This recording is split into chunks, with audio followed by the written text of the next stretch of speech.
ఇప్పుడు మేము ఈ వ్యర్థాలన్నీ పోకుండా ఆయన ఇప్పటి వరకు ఏం చేశారు? ఈ 2 ఇయర్స్‌లో ఆయన చేసిన పాలన ఏంటి?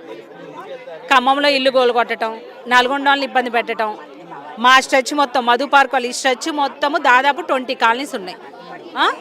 ఇదేంటి చిల్డ్రన్స్ ఉన్నారు, మిడిల్ క్లాస్ వాళ్ళు ఉన్నారు, అందరూ పిల్లలు ఉన్నారు, పెద్దవాళ్ళు ఉన్నారు, అందరూ ఉన్నారు. మొత్తము స్ట్రెచ్ మొత్తం 20 కాలనీస్ ఉంటాయి. కాలనీకి వచ్చి ఒక 500,000 మెంబర్స్ ఉంటారు. ఇంతమందిని రోడ్డున వేస్తారా? ఇంతమంది రోడ్డున పడాలా? కానీ రేవంత్ సార్కి కావాల్సిన గాంధీ సరోవరు స్టాచ్యూ, గాంధీ స్టాచ్యూ కదా సార్, నోటు మీద ఉన్న గాంధీ ఉంటే చాలా ఆయనకి.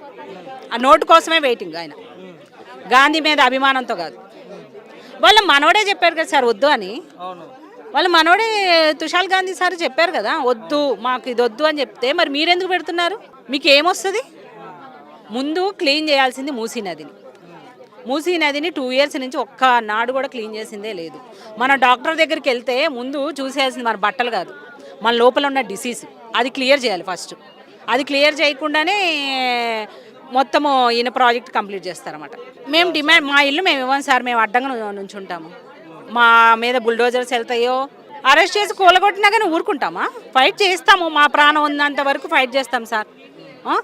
మేము మిడిల్ క్లాస్ వాళ్ళము. మాకు ఇప్పుడు పెద్ద పెద్ద ఎమ్మెల్యేస్కి రేవంత్ సార్కి ఉన్నాయేమో 4-5 ఇళ్ళు, అవి మాకున్నది ఒక్కటే ఇల్లు సార్.